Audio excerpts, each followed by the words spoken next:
Hello, lovely people. It's Professor Matt, and welcome back to the Too Many Guys Soccer Show.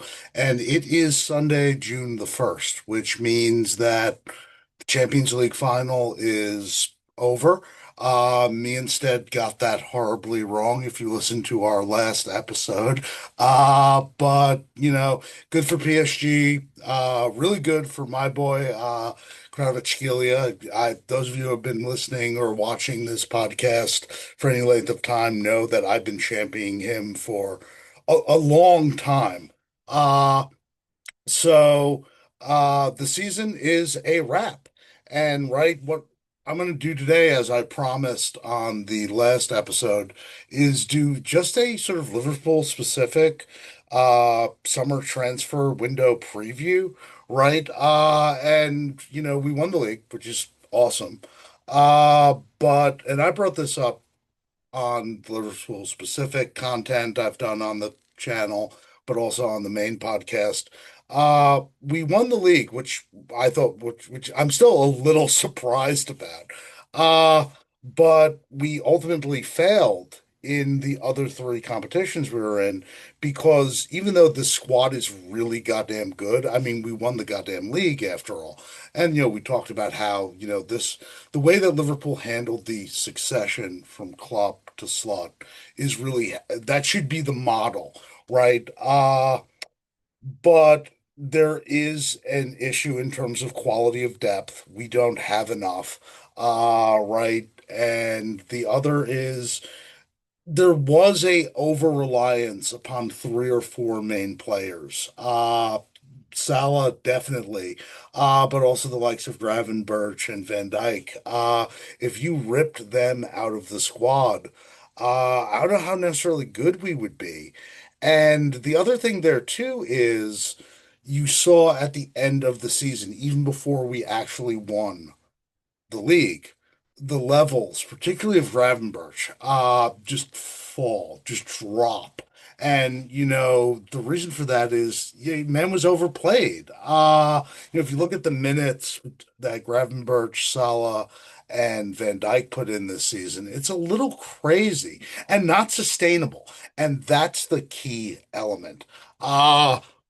So normally a Liverpool summer transfer special would be rather short because look, I've been on this podcast before. I know who our owners are. Right. But this summer's gonna be a little bit different. Right, because we all sort of expected a lot of movement last summer, right? New manager, he's gonna put his stamp on the team. And we really didn't get that. I mean, we signed Marmadashvili, more about him in a second when I talk about goalkeepers. Right. But then we immediately loaned him back to his Spanish club. Right. Because, we wanted to roll with Kelleher one more year. And we brought in Chiesa on deadline day. And right, he barely played. Now, part of that was also injury, illness. We'll talk about that and what his future might look like. So we didn't see the mass movement that I think a lot of people, including myself, thought we were going to see last year. Uh, this summer is going to be radically different. And we knew that when journalists who are, close to the situation at the club, particularly Paul Joyce, in like early to mid-April, were even saying, look, this is going to be a rather different summer. There's going to be 5 to 7 departures from the first team squad and probably 5 to 7 signings. Now, probably only two or three quote unquote big money signings. But there's going to be about 5 to 7, signings, and that's different. We haven't had a summer like this, I guess, since 2018, 2019, when we brought in Shaqiri, Fabinho, why am I drawing a blank? The guy who always used to get hurt, Naby Keita, right, and Allison all in one summer. This is the first summer like that. That's been a bit. That was, 6 years ago, for Christ's sake. And so what I'm going to do is I'm going to talk about the outgoings, and we actually one just broke as I was preparing this. So we'll talk about the outgoings. We'll talk about, incomings. And one is official, two are practically official. And, speculate a little bit about some other moves and just go position, sort of, position by position. So goalkeeper, defense, midfield, forwards, and just look at the squad and see who's in, who's out, and, what are potential likely replacements, etc. One thing I will say before I get into that, though, is there's two things that I want to see this summer. And I think we're already seeing it. I think weirdly enough, started seeing it last summer when we bought Marmadishvili. One is future proofing, right? We did what we had to do. We brought back Salah, we brought back Van Dijk. They're going to be here for the next two seasons. But we have to start thinking about future proofing those positions. Like we do need a young center back. And I'll talk about that. I don't think we necessarily get one this summer. But and again, the contract extensions buys us some time. We also have to think about, well, who you can't really replace Mo, but who's going to be our starting right-sided, winger or inside forward, once he leaves. And it's also, so future proofing. Actually, there's three things. So future proofing's one, re-upping guys, particularly some of our younger midfielders, because the likes of Real Madrid, etc., are going to be they'll be tempted. Let's just say that. And also too, like this has to also be the summer of the incomings that we know, or we're almost certain we know, they're plan A's, but we're going to have to engage in plan B's and maybe even plan C's. Right, because I don't think all of the business is going to get done within the next couple weeks. And right, when uh Liverpool's front office was stable, right? We were really, really quite excellent at bringing in high quality plan Bs. Because if you remember, Sadio Mane was a plan B. Jurgen Klopp wanted Mario Götze. They did not get him. Ahmed Salah, incredibly enough, was really a plan C because his plan A was Julian Brandt and plan B was Andrei Yarmolenko. So, right, we've had a lot of success with plan Bs and plan Cs. And right, the fact that the old guard is back in charge, right? Michael Edwards is running the show again.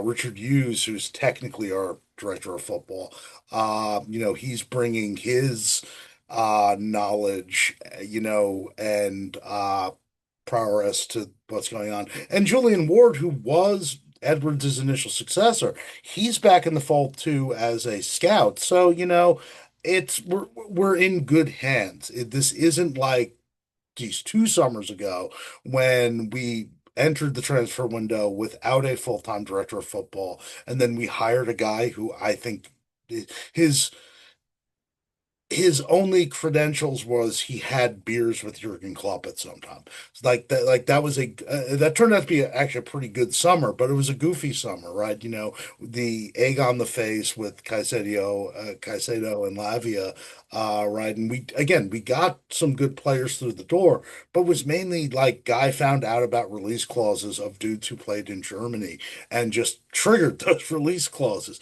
That's not really the way you go about doing business, right? I mean, release clauses are good, but that's not really how you wind up. That's not how you build a squad. That's a shaky strategy. So, let's talk about goalkeepers first. So, we have Allison. He's signed for another 2 seasons. There's talk, and he's going to be older at that point. And you're starting to notice, like, yo, he misses matches. Like I don't want to say he's injury prone, but you have to factor in he's not going to play about a month and a half worth of your matches during the course of a season at this point. And look, he has said in the past, like he wants to. effectively run down his contract and then go home and play in Brazil and baptize people and drink beer or something. I don't know. So we probably have 2 more years of Ali left. Uh, Kelleher, who low key is one of my favorite Liverpool players of this era. The fact that he's Irish, a big part of it. He is, as we sort of all expected, departing. That it's official. He is going to be going to Brentford to replace Mark Flecken, who's going to Bayer Leverkusen. Uh, 18 mil. That's not a bad buy, especially for a guy who we really didn't pay anything for. That's a pretty good return. And if he was going to stay in England, I'd rather him go to a Brentford or a Bournemouth or a West Ham, etc., not one of our direct rivals. Because let's be real, I don't think he's necessarily a top five goalkeeper in the league, but I think he's a top 10 goalkeeper. And so, he is out the door. Behind Allison, which is important, right? Because again, going back to future proofing, if we only have 2 more years left of him, we need somebody where we can say, okay, you are the replacement. And right, you're going to need someone of quality because, yo, man misses time now. We brought in Georgi Marmadishvili last summer. Again, we loaned him immediately back out to Spain. But right, he is coming in, and look, he's one of these young Georgian guys. He's part of that, the Academy of Dinamo Tbilisi. He's a guy I've been talking up on the pod for a while. He had a great Euros last summer for Georgia. He is everything you sort of want in a modern keeper. He's a very good shot stopper. Uh, there's this myth that he's bad in terms of the ball at his feet. He's not as good as Allison, but there aren't many goalkeepers around that are, you know, better than him or as good as him. So he's good in possession. You can play out the back with him, right? And he's a massive human being. He's built like a shithouse. That man's eaten a lot of hachapuri in his time. He's freaking big. He's huge. Uh really, really happy with that transfer. And I think leaving him in Spain this season actually was a good thing, not a bad thing, right? Because he's still a relatively young goalkeeper, right? And he's kind of the designated successor. I think so. And right, I think he comes in, and I don't think there might be some adaptation, obviously, but I think we have a really, really, really good player on our hands. And then finally, right, the third choice goalkeeper, Vitislav Jaros, the young Czech goalkeeper.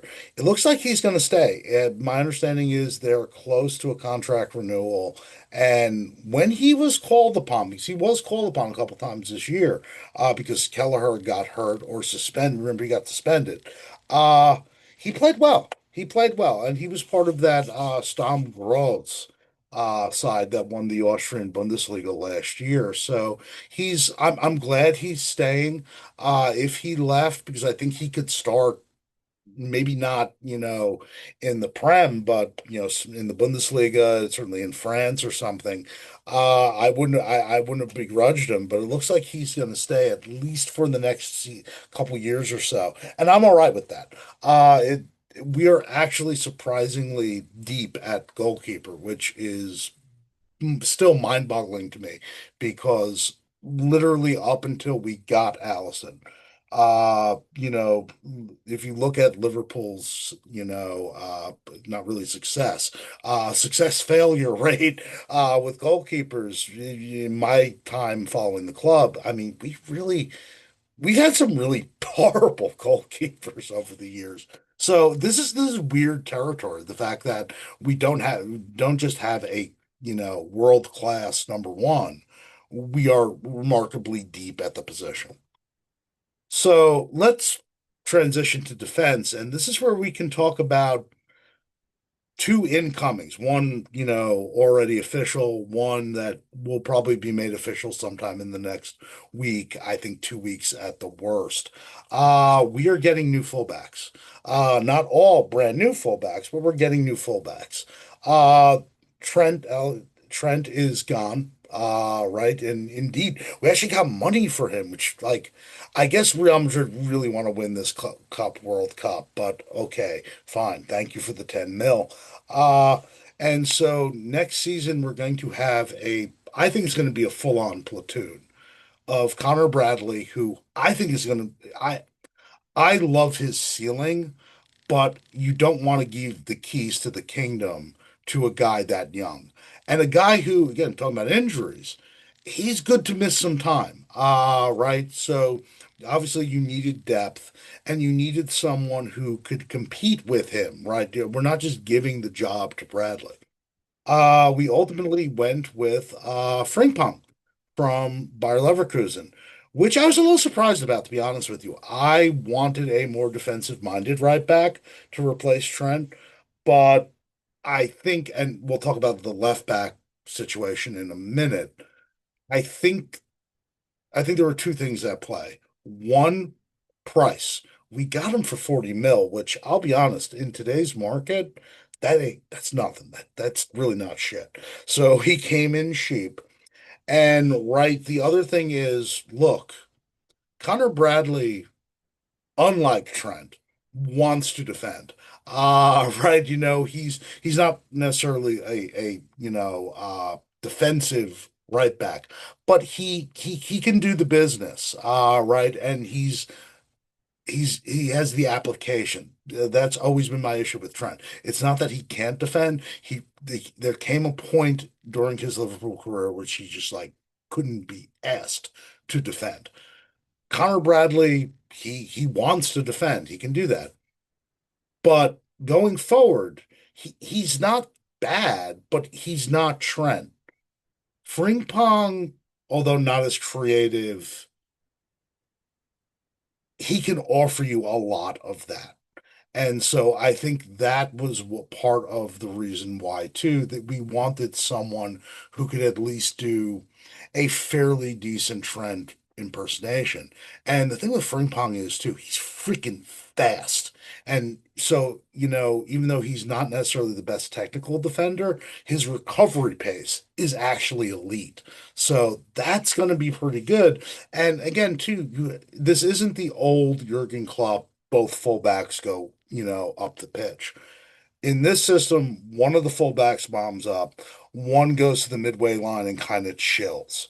And so he's in certain matches, in certain situations, Frimpong's going to be that guy that's just going guns a-blazing.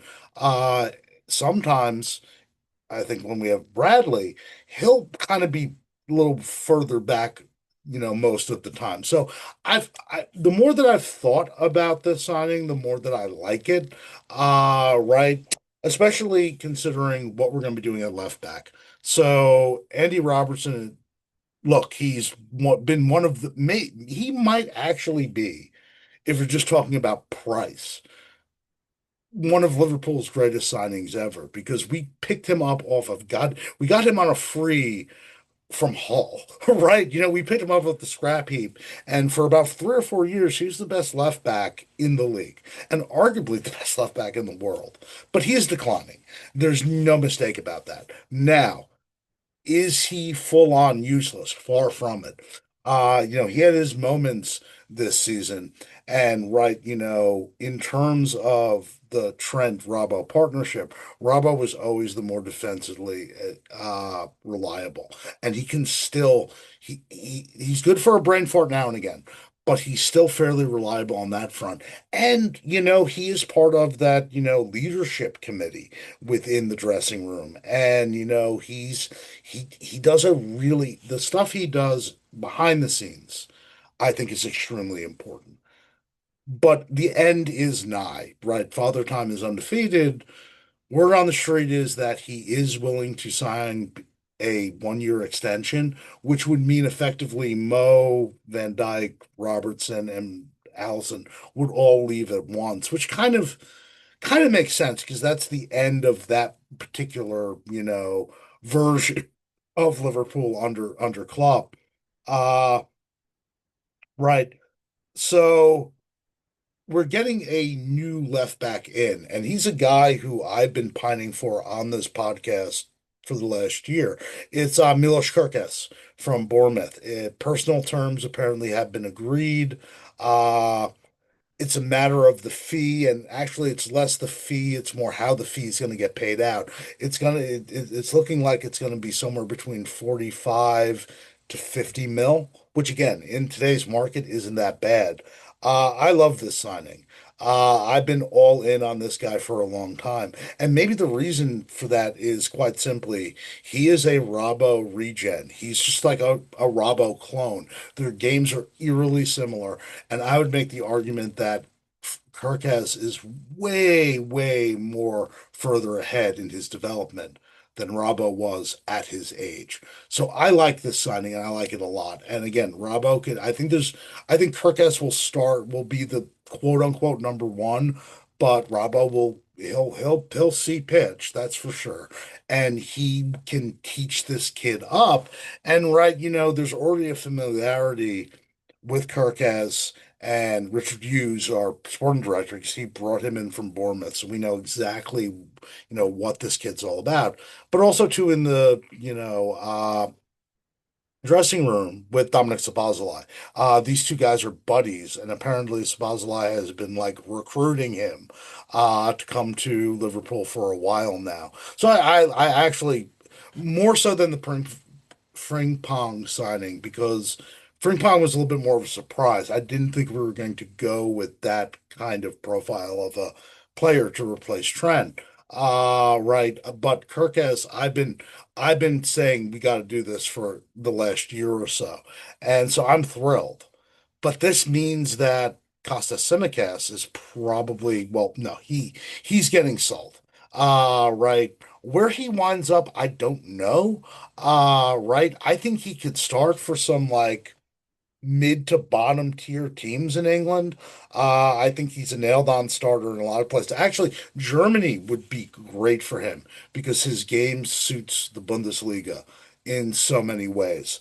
It's a shame, right? We bought him after the season after we won the league. So, the COVID year. Uh, Barely played his first year. Injuries, injuries, injuries. He's had his moments though and he's been a really good deputy. But, he is at this point surplus to requirements. And right, I think we could get a half decent fee for him. Where he winds up again, I have no idea. Like I said, I think the German league would suit his style of play. Right. So two new fullbacks and two outgoings, Trent and Tsimikas. By the way, I don't know if anyone saw the video of Tsimikas and Szoboszlai during the parade.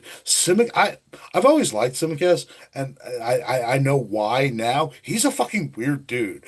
He says strange shit. So that if you haven't seen that video, check it out. He's odd. Right. So best of luck to him too. Center back.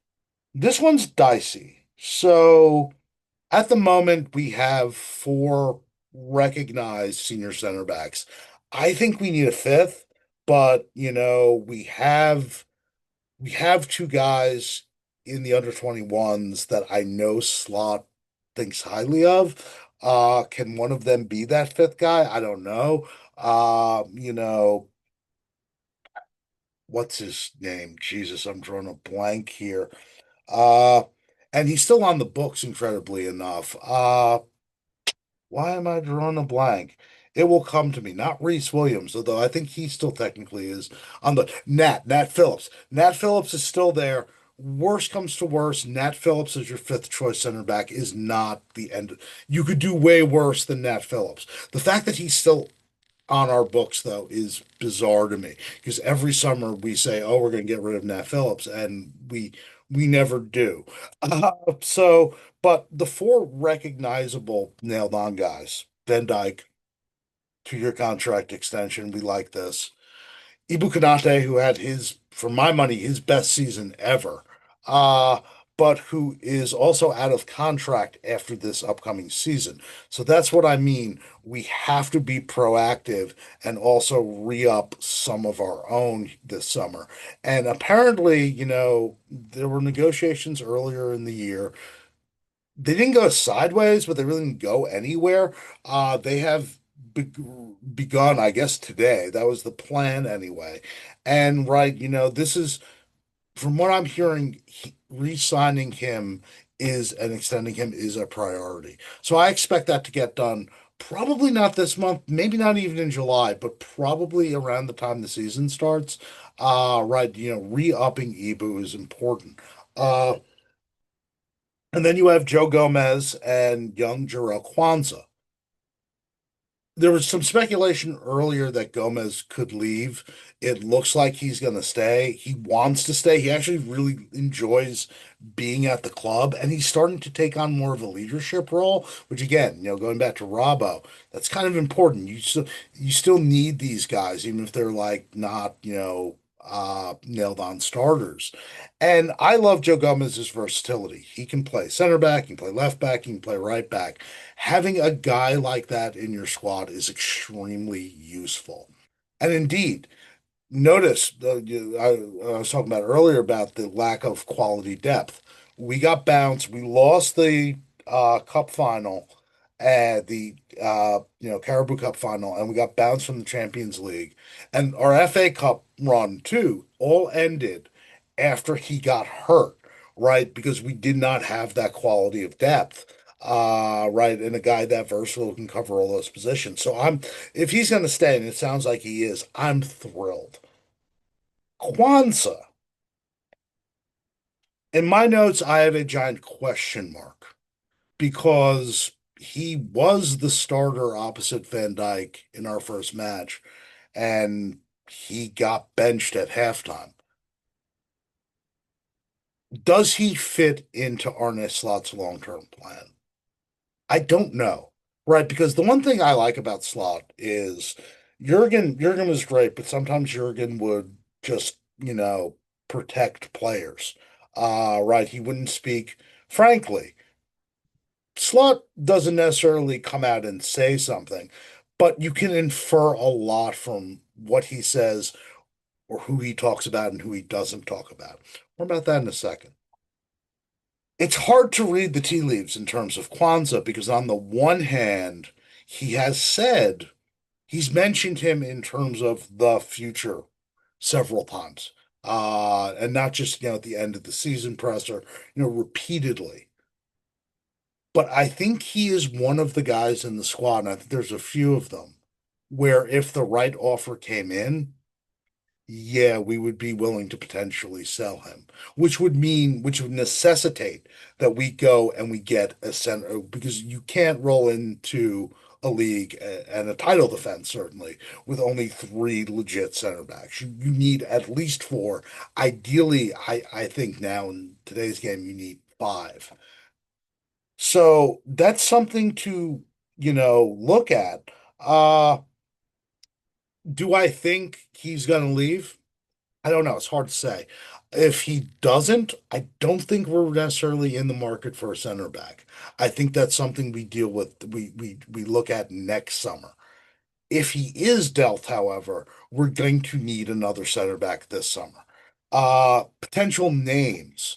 Well, okay. If you look at the center back targets we've had lined up, not just this summer but last summer, they it's clear that there's a specific profile and that we're looking for the long-term Van Dyke replacement.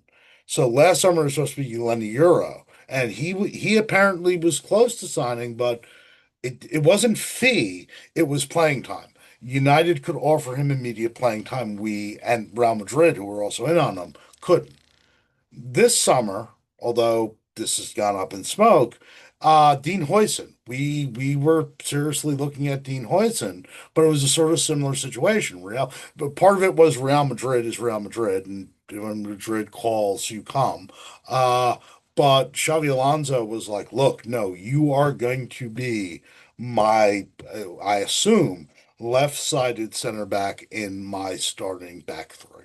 Boom, you can get instantaneous starting time.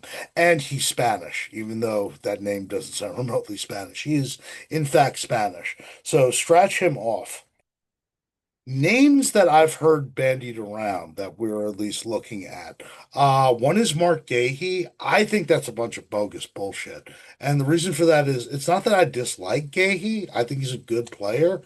But if you look at, the sort of profile of a Liverpool center back, man, Gahey's small. Like he's a small dude. And so that's a little strange, right? He's not one of these towering defenders. And right, he wants to start for England.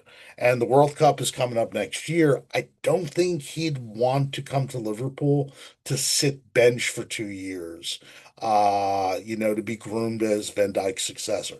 So I think there's nothing in that. Another name that keeps coming up is Braithwaite. And it's possible. He's a little older than I think the profile we're looking at, but I don't think he's old by any means. Again, I kind of question the fit and like, would he want to necessarily sit bench?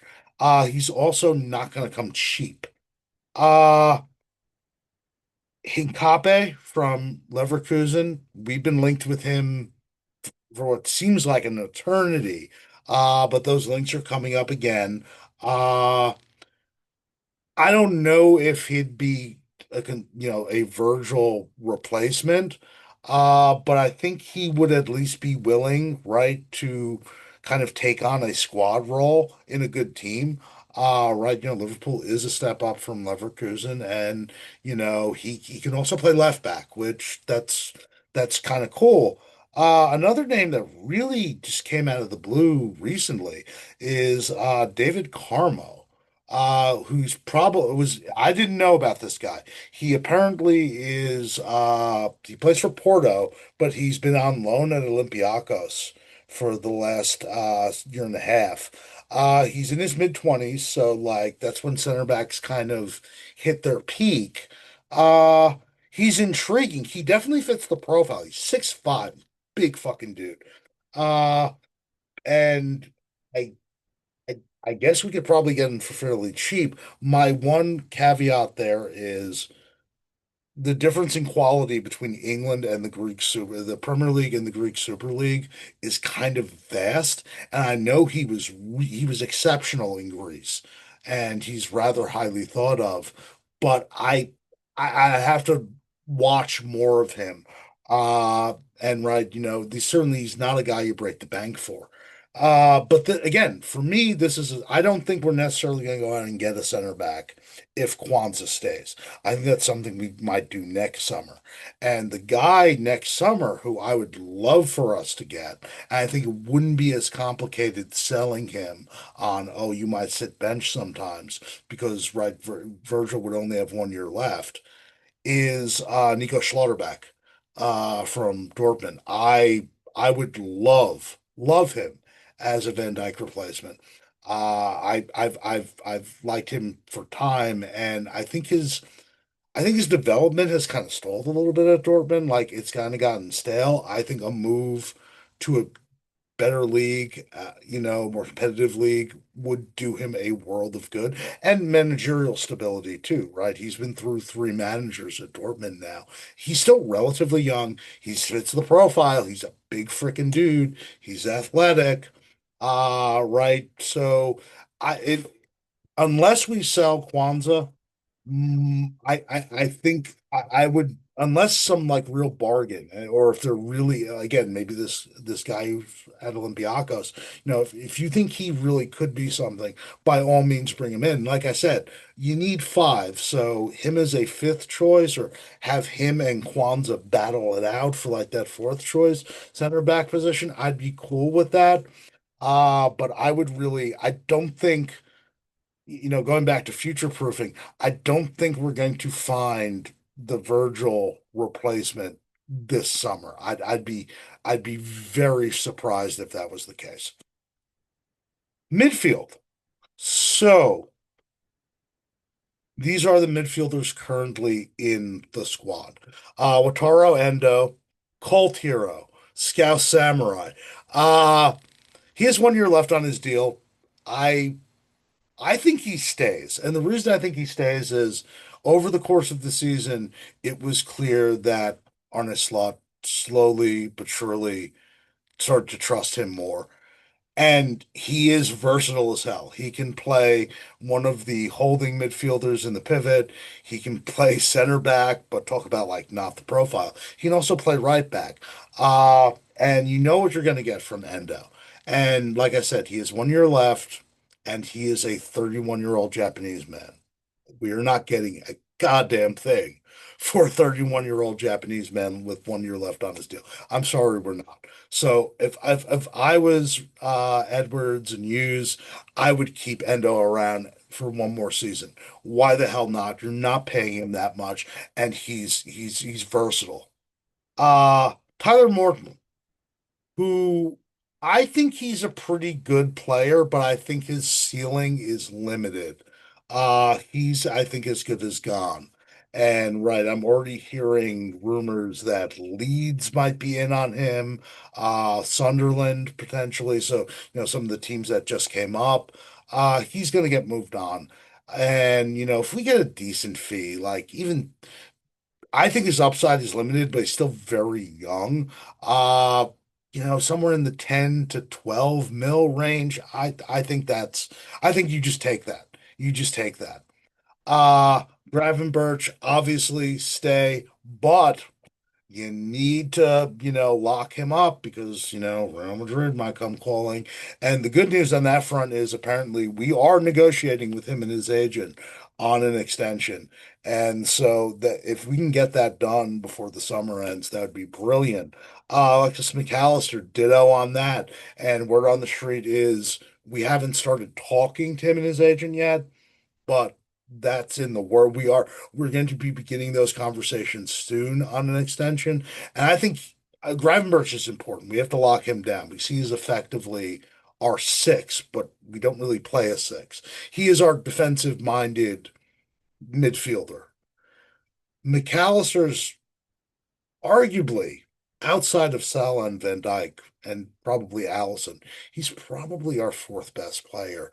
And I genuinely believe that once Van Dijk leaves, he's probably our future captain.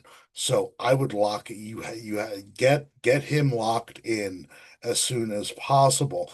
Curtis Jones, who he's a very, very good squad player. It's clear that Slot trusts him.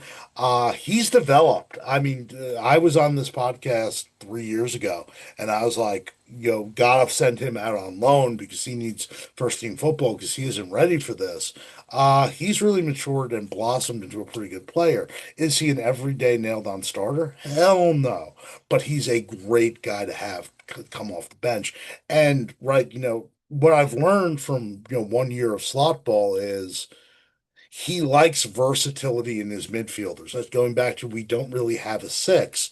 He's not really interested in that. He's interested in hybrid guys, guys who can play six, but also, in the pivot, but can also play as number tens. And Curtis Jones can do that, and he can do both at a fairly high level. So I think he sticks around. Dominic Sabazalai, our starting, 10 this season, off the ball defensive work rate or just work rate. The dude fucking runs. MVP. Which Slot really appreciates that. There's a lot of things. His numbers aren't particularly gaudy. Right? They're not necessarily what you want from your starting 10. More about who that guy could be in a second. But all the other stuff, which is really important, he does, and he does at an elite level. He's here to stay. Is he going to be the nailed on starting 10 next year? I think there's going to be rotation, but he can also play, and you saw this the last couple matches of the season. Slot put him in the double pivot, right? Because his defensive work rate is that good. So he's going to play. Like he's not. The guy who we're bringing in is not usurping him. It's just I think he's going to be used slightly differently, right? And even potentially out wide, because remember at RB Leipzig, he was used out right, he was used out left. He can do that. He has that in his game. So Sabazalai obviously staying. Harvey Elliott probably gone and could be gone to facilitate the move of somebody else. More about that in a second. And then finally, Triniome, the youngster, who for a guy who, you know, was effectively, a guy who had, you know, straight up teenager, barely played. He featured briefly for us last season. On the occasions he did see pitch, I was impressed. He's raw as hell. And right, he needs seasoning, but you could tell the talent is there. I'm really excited in his potential. He is a candidate for me for a loan move, right? So of the guys we have, Endo, you just keep him to the end of the year. Morton, he's gone, so that opens up a vacancy. Gravenberch stays, McAllister stays, Sabazalai stays. Trey Naomi goes out on loan, and Harvey Elliott leaves. So that kind of opens up two spots, maybe three, but really two.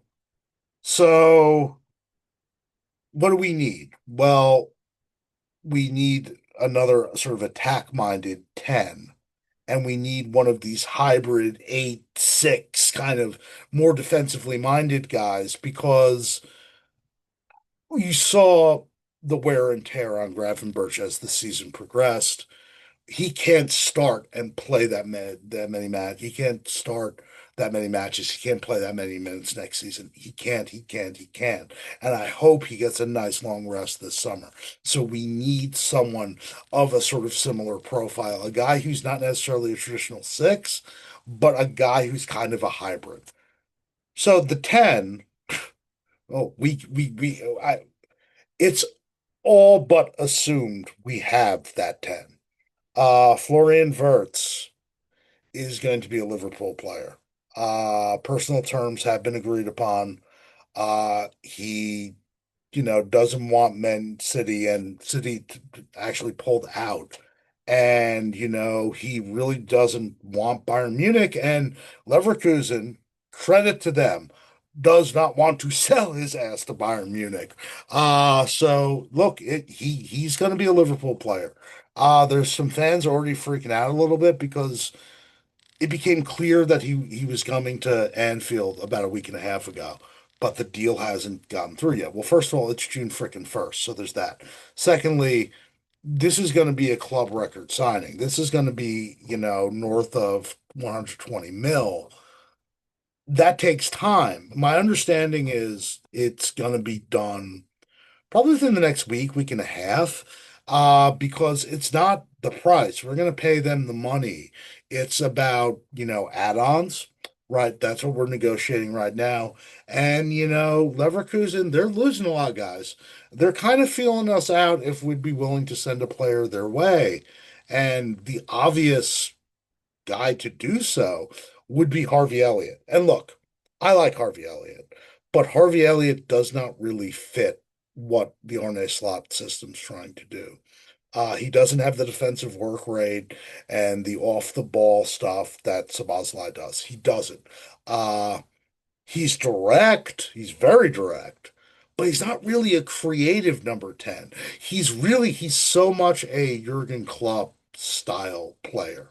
And we've tweaked things to the point that a guy who's really just fast, and that's the thing too. His work rate's great. His defensive nous is non-existent. He's not good defensively, and I don't know if he'll ever be. A guy like that makes a lot of sense going the other way. Because at Leverkusen in Germany, where everyone plays a stupid fucking Highline, and right, everything is, high is press, press, press. I think he could really do well. And I wish him well if indeed that's where he winds up. Right. So, we might the fee for Verts might get slightly reduced because we'll send Elliott the other way. And we value Elliott apparently at 50 mil, which yeah, that would be nice to shave off some of that Verts cash. Florian Verts though, what are we getting in him and why are we getting him? Well, I think the reason why is it's twofold. Sabazala did a great job in the 10, but he wasn't necessarily the most creative 10.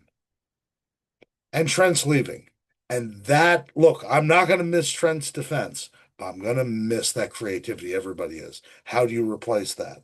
Well, you bring in a guy like Florian Wirtz because he's that, this is it's funny. He is 6 years later the Felipe Coutinho replacement. He's that guy.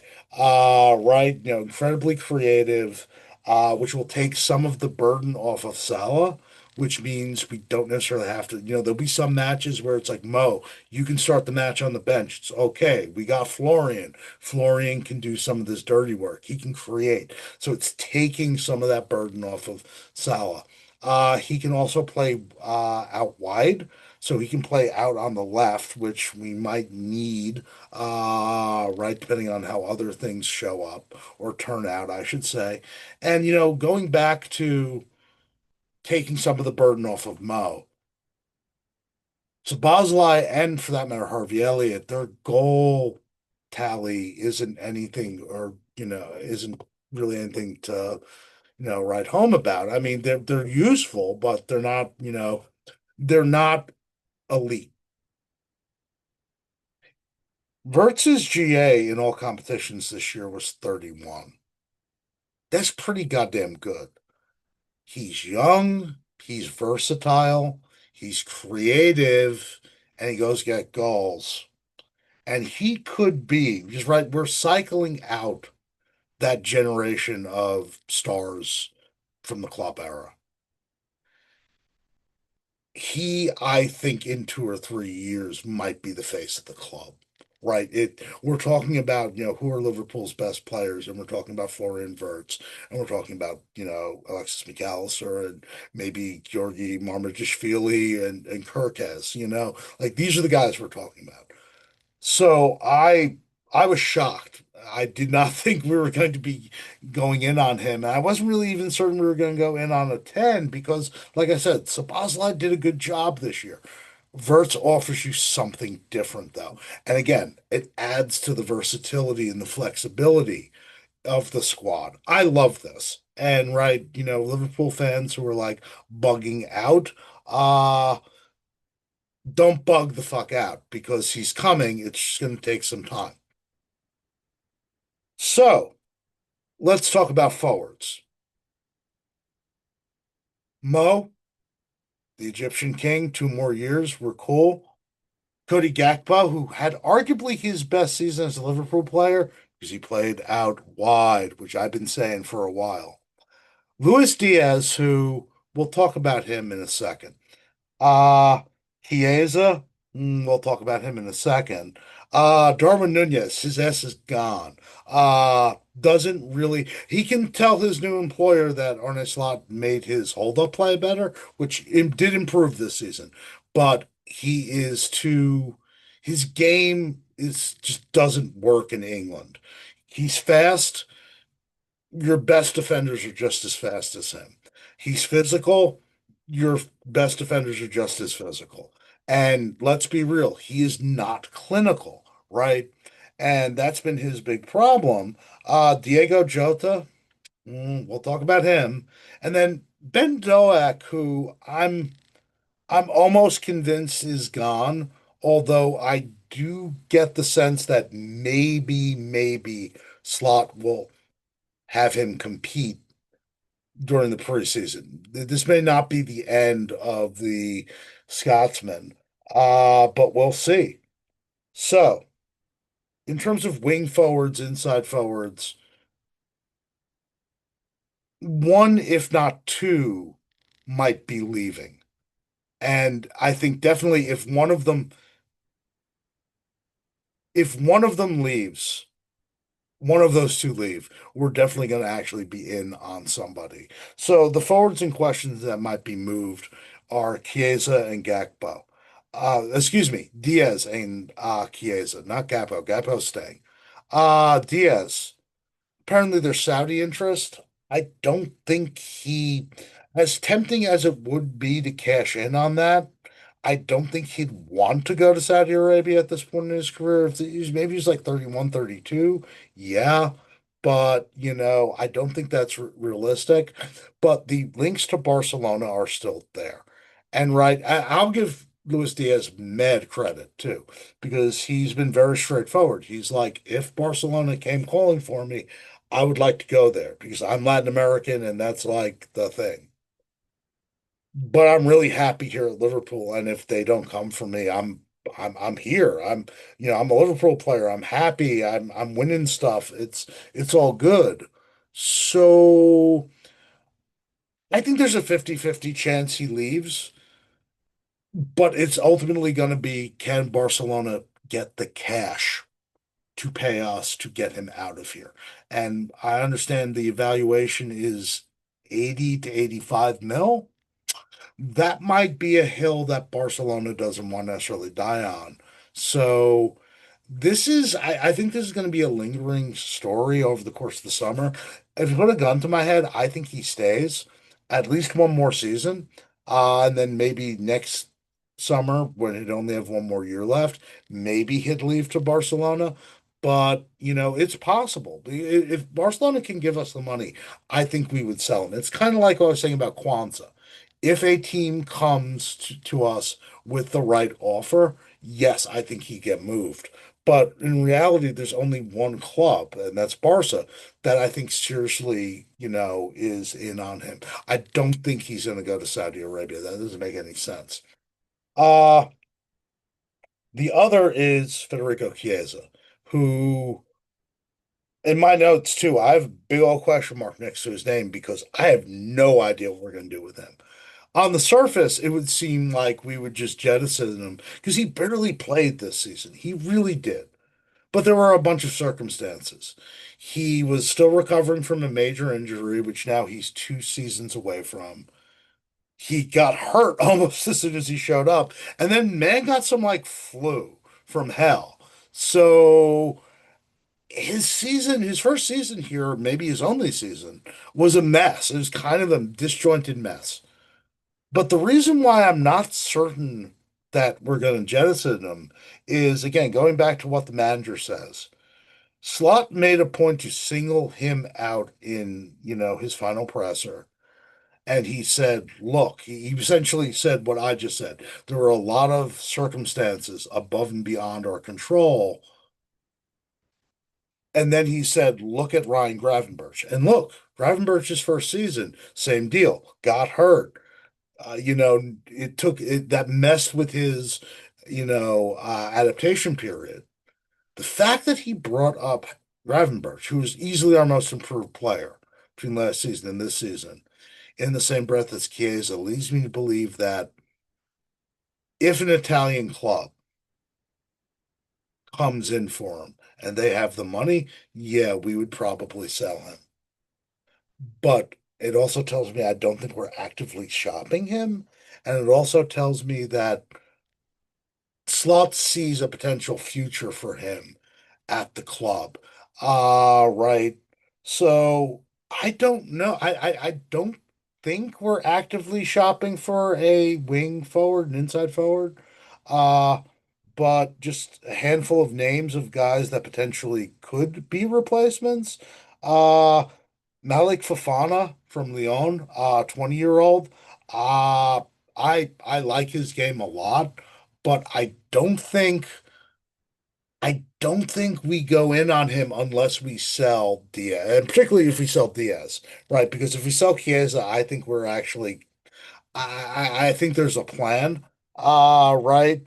And another name to keep an eye out on, and it's another player from the French league, is right. I keep touting these Georgian players, Zorko Davishvili, who he's 24, just turned 24. kind of has been in the shadow of Kvaratskhelia, which, hey, that makes sense. Really versatile guy. Can play left wing, but also can play right wing, which, right, going back to future proofing, we're gonna need a guy that will eventually take over after Mo. Devashvili played mostly on the left wing this season, but he's a natural right winger. When he plays for Georgia, he plays on the right, and it's Kvaratskhelia on the left. Uh, I've been an admirer of this guy. Another one of those guys who these Georgians that I saw in the old Russian league for Arsenal Tula and Ruben Kazan. I've been impressed with him for a while, and he's really grown. Like he when he came to Russia, he was raw as hell, and now he's really refined his game and is on the precipice, I think, of taking that next big step.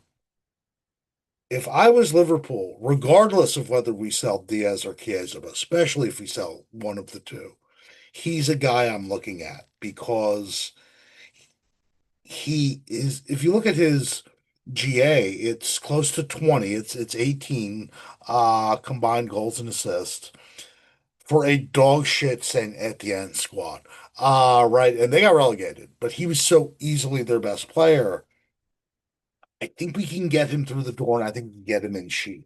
And so if we made a move for him, I'd be okay with that. But again, a lot of it, that would depend on whether we sell somebody. And then there's a kid waiting in the wings. There's Rio, the 16-year-old, who all I can say is this: the staff really, really, really, really like him. And I think he is going to be in the squad next season. I don't imagine he's one for the future, kind of like my guy Treniome. He's for the future, not necessarily the present. Oh wow, I was waxing so poetically about Verts. I forgot about the other midfielder. Yeah, we need another sort of defensive minded guy, but a hybrid. Right, we need our version. We need another version of Gravenberch, or I don't know, our own version of, a homeless guy, Declan Rice. Couple names to keep an eye on. Adam Wharton from Palace. I don't think we would get him, but that would be that would be a step in the right direction. Right. Angelo Stiller from Stuttgart. Really like this guy. Uh, some questions about whether his game can translate to the Prem, but in terms of the sort of prototype, the skill set that Slot's looking for, I think he's a good fit. Uh, Ederson from Atlanta. He's 25, so it's a little bit older than guys we like to go in on, but we were linked with him last summer, and I was skeptical because I was thinking we need a pure six. And I was like, I don't see it. He's not really a six. Well, we don't really need a straight up six. And there are rumors, United was supposedly in on him and he doesn't want to go there. Uh, there are rumors today that we are in conversation. So if we rolled up with Ederson next season, I'd be very happy with that because in this system, I would take him and I think he'd be a perfect fit. And then the kind of outlier one is Carlos Baleba, the 21-year-old from Brighton. There's been kind of whispers that we would be interested in him. The question is, how much would Brighton want? Because we know how they roll. They buy these kids super young, they polish them up, and then they sell them for a crazy profit. But that name's been floated around there, and he's one. That's a situation worth monitoring because let's say it might not be this summer. We may get Stiller or we may get Ederson. He might be a name for next summer, right? Because I'm assuming Endo's going to stay. He'll leave. That will open a space for another midfielder. All I'm saying is the footballing people at the club really highly rate Baleba. And what I've seen of him, I like. He's raw as hell. He's still learning. He's got occasional brain farts in him, but he's 21. He's just gotten to the league. The talent and the potential is off the roof, and he is defensively solid. He would be like the Cadillac, but he's athletic enough to do the stuff that Slot wants him to do. So those are the names for that kind of 8-6 hybrid sort of player. Back to the forwards. Striker. Yeah, we need one, if not two. So Darwin's on his way out, and that's obvious. And I'll keep it real. Maybe this is the time you sell Diego Jota, because as much as I love Diego Jota, I hate the fact that you can guarantee he's going to miss 4 to 5 months. Like, he's great when he plays, but he doesn't play very often anymore. And so I think we're definitely going to buy one striker, and it's going to be if Verts is one of two big money signings, the striker I think is going to be the other one. Right, but I could be wrong. So we're going to buy at least one, maybe two. If we jettison Jota, I would not be surprised if we bring in two strikers in this window. So, what are the names? Obviously Isak would have been the dream. And I do genuinely believe had Newcastle not gotten Champions League football, we would have, been in on that. I don't think he's leaving Newcastle anytime soon. So I think that's dried up. I think we'd place a phone call, but I don't, that's not realistic. Uh the guy who I think is actually a better fit, and actually for me it would be the dream move would be Julian Alvarez. He moved from City to Atletico Madrid last summer. He had a really, really good first season in Spain. And right, he's a guy who, if it's weird, I got to talk about hybrid, six and eights. I think the prototypical slot striker is kind of a weird hybrid, out and out number nine and a false nine, or a guy who could do false nine stuff.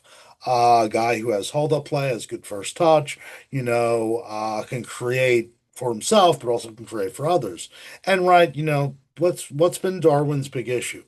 That he's not clinical. A guy who's clinical. Julian Alvarez clicks all those boxes. He can also play in the 10 if you're desperate. Right. And here's the deal. And this is why I think this can happen. For whatever damn reason, Diego Simeone is in love with Darwin Nunez. He really wants Darwin Nunez. I don't know. Lunatic sees lunatic, and it's good. And in a way, if you think about Darwin's game, he's kind of a Diego Simeone wet dream. And I think he would. Here's the crazy thing. I don't think his game translates to England. I think he flourishes in Spain because the defenders are not as quick. They're not as physical. You're going to get more chances. You're going to miss a bunch, but you're going to have enough where you're still going to, bang in goals. A Darwin plus cash swap for Julian Alvarez, that would be my perfect scenario. And it's something that I think is actually potentially on the cards because of Simeone's it's a little weird, genuine interest in Darwin Nunez. The other name or another name to keep in mind is Hugo Ekitike, or Ekite, excuse me, Hugo Ekitike from Frankfurt. He I didn't know much about this guy. He's the guy who replaced Marmoush. Uh, crazy GA in not a lot of playing time. He's extremely fast and right, can do some of the creative stuff, which again takes some pressure off of guys like Mo and, Florian now. Uh, Clinical, extremely clinical. The thing is, he's going to be expensive, like 100 mil expensive. And apparently, Chelsea, even though they brought in Delap, they're very much in on him. So I I don't know about that.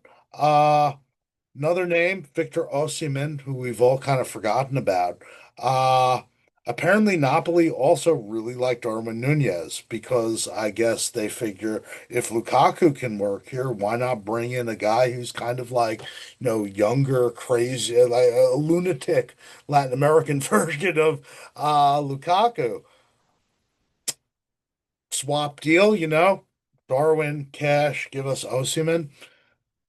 Osimhen is not as great a fit as Alvarez or Ekitike are. But the one thing you know about Victor Osimhen is that he just scores goals. He's extremely, extremely clinical.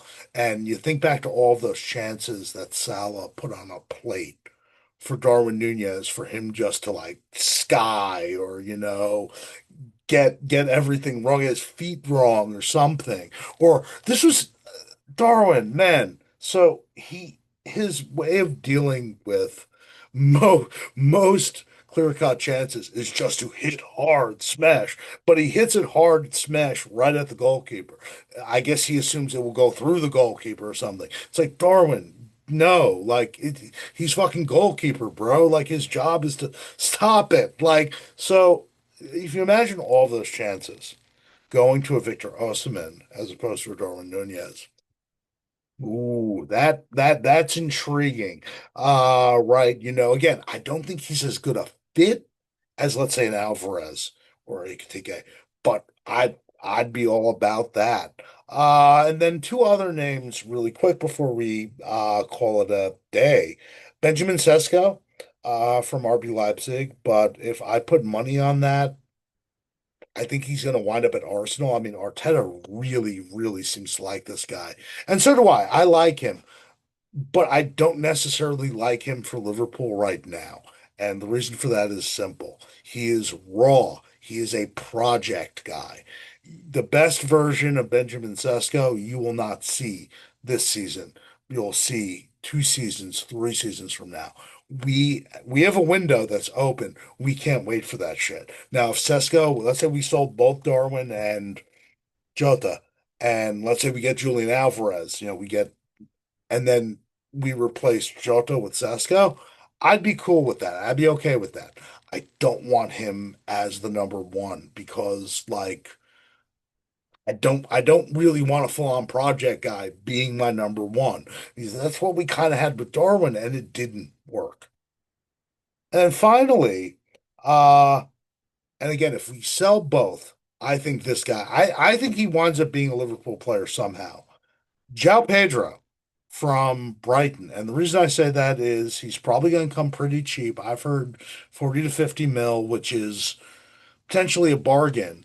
And like, remember what I said? What is the prototype? I'll say this, who would be the best striker for this system? The best striker for this system that we're currently playing would be regen 2018 to 2021 Bobby Firmino. João Pedro is a homeless guy, Bobby Firmino. He's never going to be as good as Bobby. He's not as talented as Bobby, but he can do all of those Bobby things. And again, I don't know if you're going to get like great if we were to get two strikers, if we got a guy with high goal output, like even an Osimhen, who I don't think is necessarily a great fit, but he's going to score goals, and then you got a João Pedro, who's like a great scheme fit, but who might not give you a great goal output, but decent goal output, double-digit goal output. Yeah, I'd be cool with that. I really like João Pedro. And so that I I would not be shocked if we wind up selling both. I would not be shocked that he is that second guy that we bring in.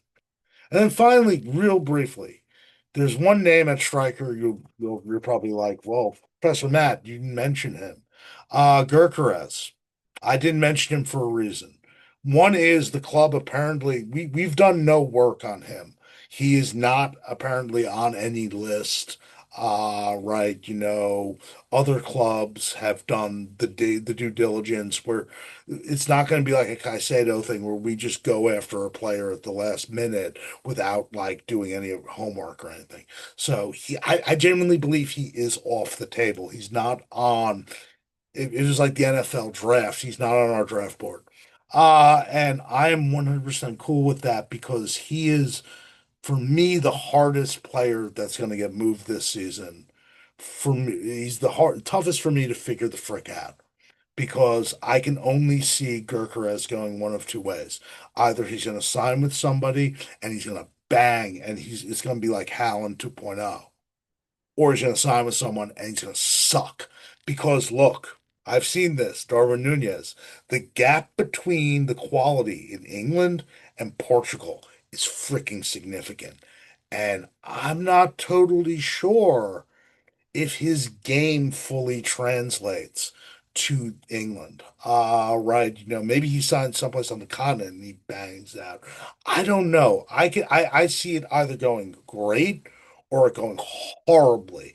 And I don't want to be in that kind of, I'd prefer we stay out of of one of those two potential worlds, particularly if it goes really bad. So I'm okay. I'm okay with not going in on him. Right. I think there are other options and options that are potentially better fits, and options also that are going to be very cheap because, Christ, if Frankfurt want 100 mil for Ekitike, how much do you think Sporting's going to want for Gyökeres? I mean, that's going to be crazy money.